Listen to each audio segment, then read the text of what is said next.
예, 또 옛날 얘기부터 좀 시작하죠. 1992년에 남한조선노동당 사건, 이른바 중부지역당 사건 당시에 그 국가보안법 위반 혐의로 구속되신 바 있죠.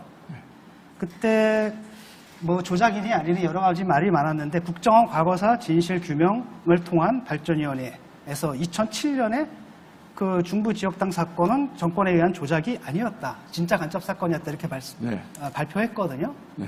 그 부분은 어떻게 된 겁니까? 정말로 그 간첩 조작에 연루가 되신 겁니까?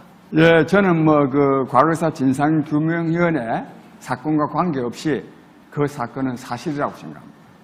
근데 본인이 그다음에 참고로요. 네. 제가 조금 전에 장성민 후보 그 질의하는 거 보니까 이 너무 질문도 길고 대답이 길어서 충분히 개진할 수 없겠습니다.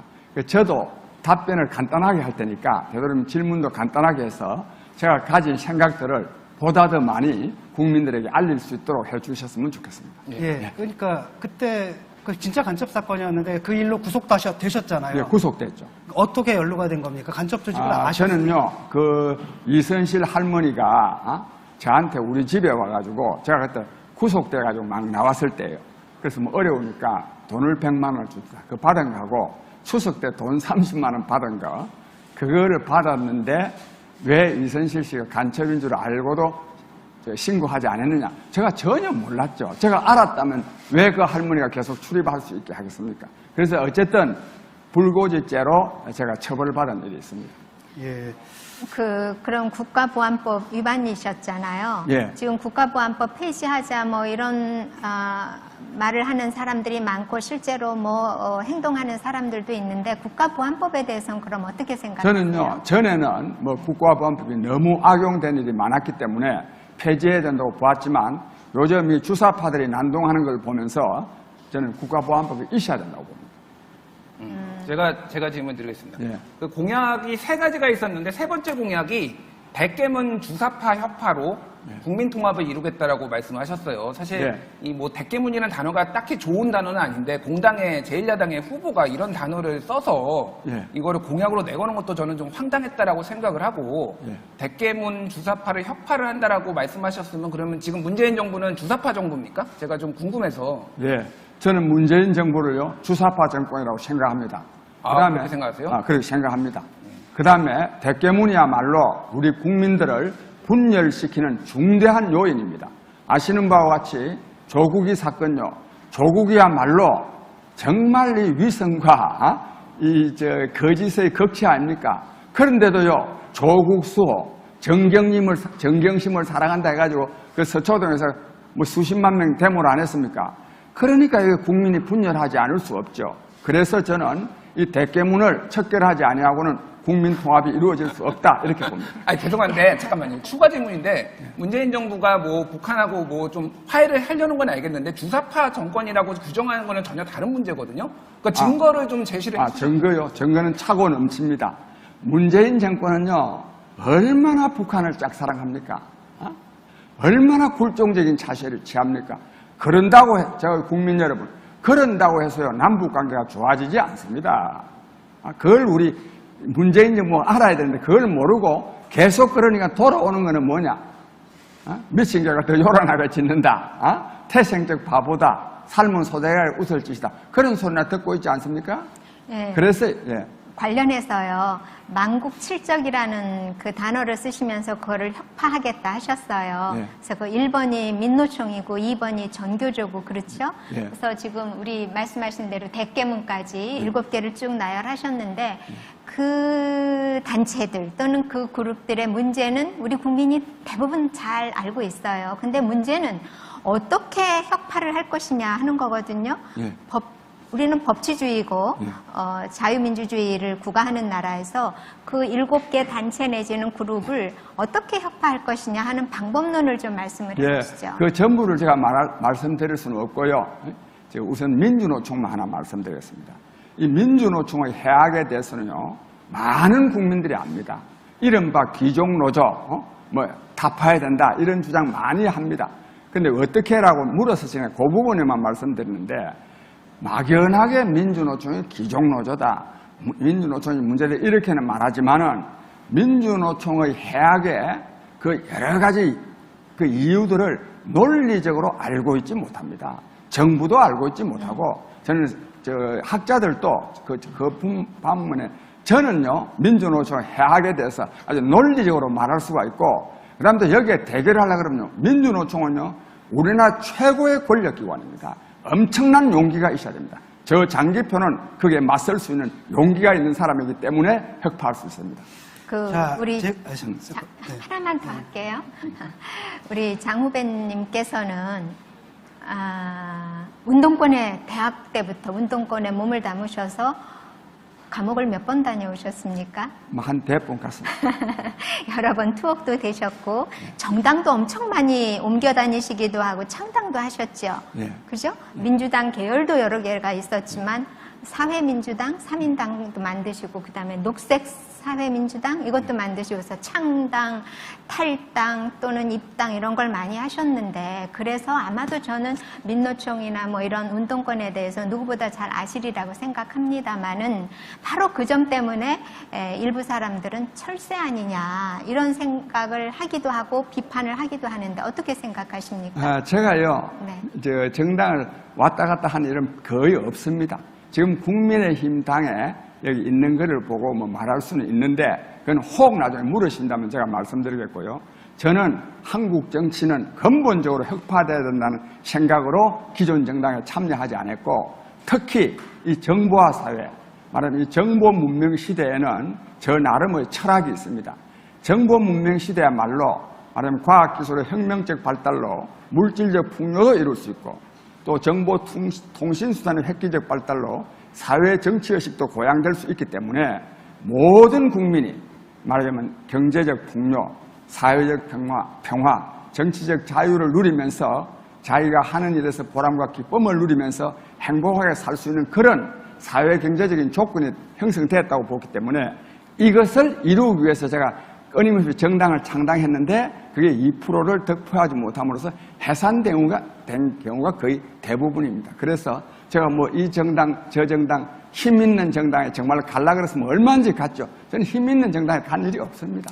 그러게요. 평생 그 같이 운동하셨던 뭐 이부영 씨나 뭐 이재호 씨 뭐 등등등 이분 분들은 국회의원도 하시고 장관도 하시고 그 심지어는 그 부인들까지도 막 이어서 국회의원 하고 이러는데 우리 장 후보께서는 단 한 번도 국회의원도 못 하시고 간단히 말씀드려서요. 네. 저는 하여튼 삼김 정당에 참여한 일이 없습니다. 네. 대한민국 정치요 한 3, 40년 동안에 삼김 정당에 안 가고요. 뭐 국회의원하고 출세할 수 있는 길은 없잖아요. 또 제가 그분들이 저를 뭐 마다한 것도 아니지만 저는 저의 뜻을 구현하기 위해서 안 갔습니다. 예. 제가 그 PPT 발표하신 거 봤거든요. 예? 깜짝 놀랐어요. 뭘 봤어요? 저번에 그 정책 비전 발표회 때 예. 그 PPT 딱 보고 깜짝 놀랐는데, 야, 이거 완전 80년대 운동권 찌라시거든요. 현전 운동하는. 제가 충격을 받았거든요. 그래서, 이분은 영원한 제야시구나. 네. 그리고 사실 이 정권을 가장 강력하게 비판하고, 그다음 이 정권이 갖고 있는 NL 편향을 제가 누구보다 많이 비판한 사람이라고 하는데, 제가 봐도 이 정권을 주사파 정권이라고 볼 수는 없는 거고요.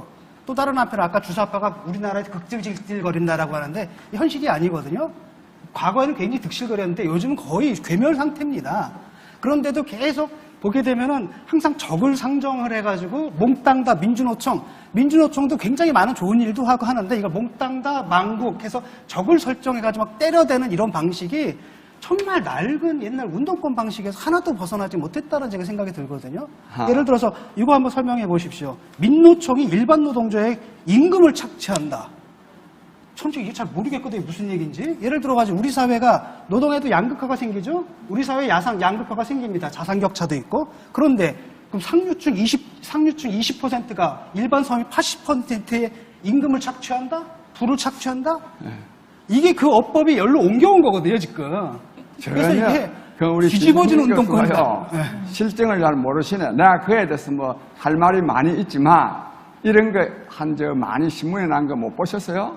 현대자동차가요. 예, 압니다. 알면은 그런 말씀 하시면 안 되지. 아니까 지금 문제는 뭐냐면 내 말 들어보셔야 그래. 그러니까 민노총에 그런 문제가 있다 하더라도 노조 자체를 갖다 적대시하는 거는 노동 자체 나야말로 노동 존중이죠.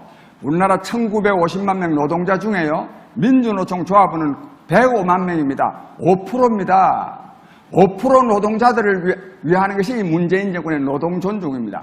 민주노총의 기득권, 특권을 타파해야 다른 1,800만 노동자들이 좀 인간답게 살 수 있습니다. 그러니까 지금 프레임을 자꾸 그렇게 거시잖아요. 지금 근데 문제는 뭐냐면 적어도 민주노총에서는 오히려 문재인 정권 타도하자고 데모하고 있거든요. 아, 그건 또 그거지. 그러니까 민주노총이 얘기하는지 문제죠. 그러니까, 정몽구 회장이요, 임금 그렇게나 많이 주도 맨날 임금 인상 요구하고 파업하지 않습니까? 예를 들어 어쨌든 현대자동차 노동자의 고임금 때문에 납품업체 노동자들의 임금이 떨어진다고요. 그래서 민주노총의 고임금이 정몽구 회장이 주는 게 아니고 납품업체 기업 노동자들의 저임금 때문에 고임금을 가져가는 겁니다. 굉장히 시각이 잘못되셨는데 네. 보통 그 구조가 어떻게 되냐면은 대기업이 중소기업에 들어가가지고 회계감사를 해요. 이익을 많이 낳겠으면 단가를 후려쳐버립니다.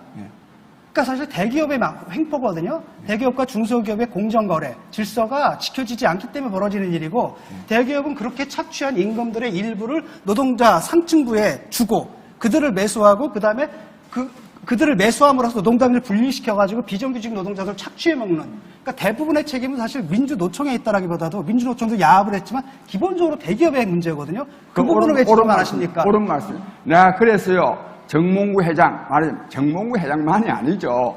대기업 그 사람들 파업 좀 하면요, 귀찮거든요. 너무 오래 하면 또 손해도 나고. 그러니까 다 요구를 받아들이는 거예요. 받아들이면. 저 글 중에요, 대기업의 경영주들도 노동조합의 그런 무리한 요구를 받아들이면 안 된다는 것도 있습니다.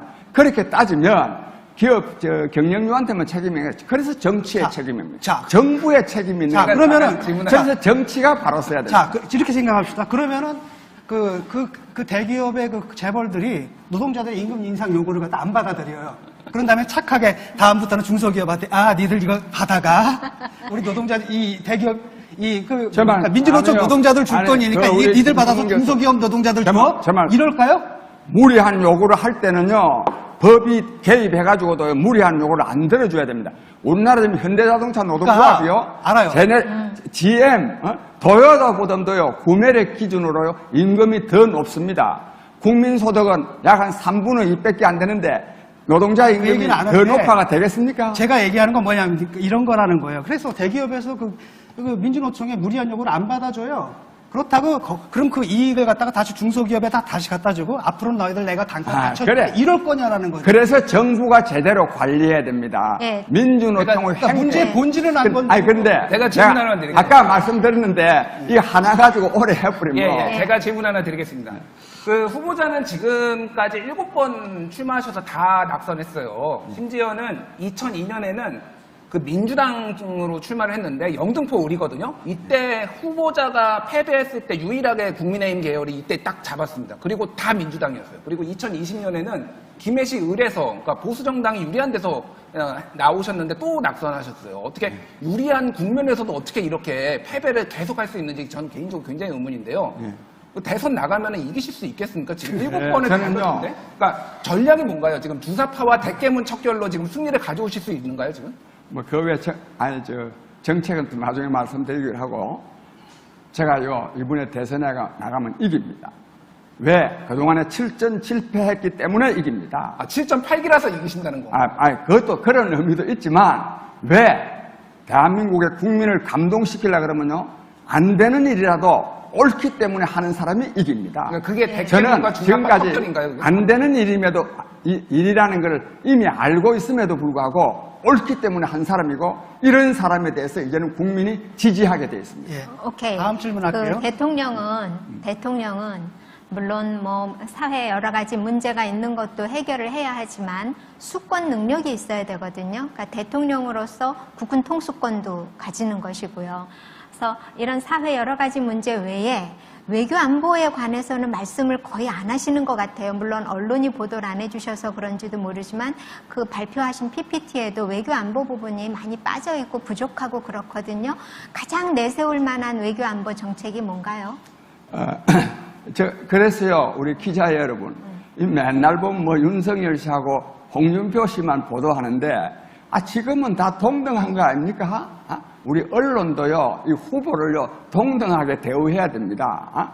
또 그 사람 윤석열 씨는 처음 시작하지만 지금 기존에 많이 출마한 사람들, 다선이라는 사람들, 바로 그런 사람들이 이 나라 정치를 엉망으로 만든 사람들 아닙니까? 그 사람들 계속 또 보도해가지고 그 사람 알려가지고 그 사람들 대통령 만들어가지고 이 나라 잘 살 수 안보 정책 외교안보요. 저는요 우선 북한에 대해서요 정말 제대로 대응해야 됩니다. 이게 가장 중요하고 외교라고 하니까 우선요 한미 동맹이 강화돼야 됩니다. 두 번째 일본하고 친하게 지내야 됩니다. 그리고 중국하고도 너무 막 반중 정세에 사로잡히면 안 됩니다.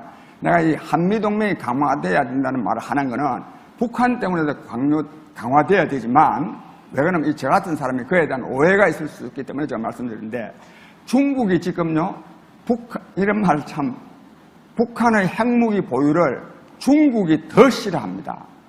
그런데 북한의 핵무기 보유가 진짜 없어지려 그러면 김정은 정권이 붕괴되는 수밖에 없습니다. 그 이유에는 김정은 정권이 존속하는 한 북한 핵무기는 없어지지 않습니다. 아까 장성민 의원 무슨 말을 하는 그 견해에 전혀 동의하지 않습니다. 그런데 중국이 지금요 동북공정 왜 합니까? 북한을 병합하기 위한 겁니다. 그래서 지금은 핵무기도 없애야 되고 또 중국의 궁극적인 목표인 즉 동북공정을 하는 목표인 북한을 병합하기 위해서 호시탐탐 노리고 있습니다. 이런 경우에 중국의 북한 병합을 막을 수 있는 현실적인 힘은 북한이 갖고 있습니다. 이는 우리 민족에게 절체절명의 과제이기 때문에도 한미동맹을 강화하는 것이 저는 필요하다고 봅니다. 예. 그 주택정책에 대해서 묻겠습니다. 원래 국공유지를 활용해서 공공할부주택을 짓겠다고 말씀하셨잖아요. 문제는 뭐냐면 국공유지가 없다는 게 문제거든요. 예를 들어 그래서 학푸만이 학교 품은 아파트니 그다음에 좀 전에 보니까 학조아예요. 학교 쫓은 아파트. 그다음에 공항 쫓은 아파트 이런 거거든요. 그 지을 국공유지가 어디 있습니까? 국공유지가 많이 있습니다. 지금 그린벨트로 묶여 있는데요.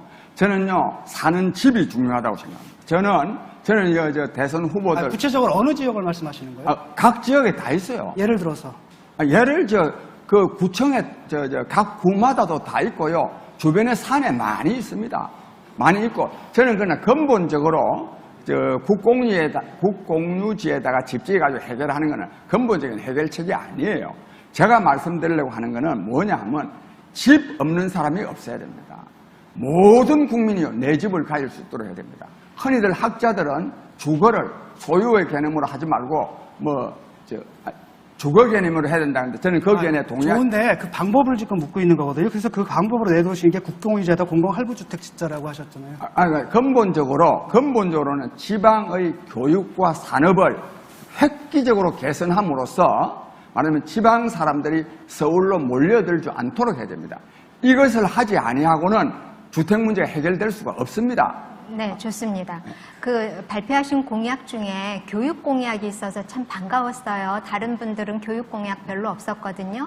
그런데 공급자보다는 수요자 중심으로 하겠다라고 하시는데 지금 현재 학생 초, 중, 고 1인당 얼마씩 지금 교육비가 지출되는지 아십니까? 재정적으로, 예산으로. 학생 1인당. 학생 1인당이 한 1,300만 원씩. 예, 저희 거의 1,500만 원입니다. 예. 그러면 대학 등록금이 1년에 얼마인지 아십니까? 한 1,000만 원, 1,200만 원 이렇게 되겠죠. 의대 빼놓으면. 그러면 대학 등록금보다 훨씬 많은 돈을 초중고 학생 1인당 이렇게 국가가 지원을 하는데 사교육비는 왜 이렇게 올라갑니까? 지금요, 대한민국은 국가적으로도요, 돈이 남아 들어갑니다. 먼저 보는 놈이 임자입니다. 교육 예산도요, 예산이 없어서 못하는 게 아닙니다. 충분합니다. 너무너무 많이 빼먹습니다. 대통령부터요, 국업 공무원까지 빼먹고 있고, 심지어는요, 대한민국에는 기업을 하려고 그럴 때도요, 어떻게 하면 예산을 빼먹을 수 있는가, 이걸 계산해가지고 기업합니다. 나라 되겠습니까? 흔히들요, 저는 사회보장주의자인데, 복지를 해야 된다 그러면은, 돈이 어디냐? 돈이 넘쳐납니다. 오히려요, 복지를 제대로 해야만이 오히려 돈이 절약됩니다. 저는 그래서 대학까지 전부 다 무상으로 해야 된다고 보는데, 그렇게 하면, 대학까지 무상으로? 돈이 어디 있는데? 무상으로 해야 돈이 적게 됩니다. 질문 하나 드리겠습니다. 그 집 없는 무주택자를 모아가지고 문재인 대통령을 대상으로 집단 손해배상을 청구하겠다, 뭐 이런 말씀하셨어요. 예. 일단 이게- 얘기해 주세요. 예, 집단 손해배상 청구 소송을 하겠다. 예. 근데 이게 지금 현실적으로 가능한 건지, 그리고 예, 이게 그거는- 변호사 수임료만 집 없는 서민들한테 다 뜯어가지고 지금 변호사한테 배불리는 건 아닌지, 이게 지금 왜 그런 거 같습니까? 그거는요, 그거는 다소 좀 상징적인 의미가 있는데요. 문재인 정부 때문에요, 손해본 사람이 엄청나게 많습니다. 앞으로 집값 떨어질 거다. 손해본 사람들요, 국가를 상대로 해서요, 얼마든지 손해배상 청구할 수 있습니다. 나는 그거를 말하는 겁니다. 그러니까 그게 예. 근데 대통령의 자. 공약, 후보의 공약이라고 제가 지금 여쭤보는 알겠습니다. 대통령의 후보 공약이라는 것이 예. 거의 뭐 정책도 있지만은 현재 이 정권의 실정을 상징적으로 표현하는 의미가 저는 있다고 생각합니다. 알겠습니다. 그 택배 자, 인터넷 아니요, 시간이 다 돼서 시간 인터넷에 됐나요? 올라온 질문. 네네. 열심히들 해주셔서 저로서는 참 감사드립니다, 진짜로. 시간이 근데 금방 벌써 가죠. 이게 이제 질문 몇 제가 개 질문 못 드리겠습니다. 이 인터넷에 올라온 질문인데요. 아마 이렇게 장 후보님의 말씀을 이해해 주신 분도 계신 것 같습니다. 이념적으로 국민들을 계속 분열시키겠다는 이야기가 아닌가, 이런 질문을 하신 분이 계세요. 어떻게 보십니까? 답변요? 예. 저는요, 이념적으로 분열시키겠다고 그럴 생각이 없습니다. 저는 오히려 이 대깨문만 문제가 아니라 대깨박도 문제입니다. 대깨박도. 그래서, 근데 왜 이런 현상이 생기느냐? 몇 가지 원인이 있는데, 제대로 된, 말하자면 국가 운영 방법, 정말로 새로운 시대에 맞는 이념을 딱 표방을 하면 되는데, 예. 한쪽에서 침묵을 계속하니까 반복이 또 나오는 겁니다. 그래서 그런 점에서도 저 같은 사람이 집권하면 절대로 이념 갈등이 안 일어납니다. 그 다음에 하나 덧붙이면 우리 사회에 지금 세대 갈등, 이념 갈등, 계층 갈등, 갈등이 엄청나게 심한데 왜 그러냐? 예. 이거 갈등 해소법이 없습니다. 국민의 기본 생활을 보장하는 사회보장제도가 확립되어 가지고 어떤 경우도 시간이 걱정 다 안 해야 이 됐습니다. 갈등이 없어지지. 알겠습니다. 시간이 22분이 다 지나가지고. 그래요? 예.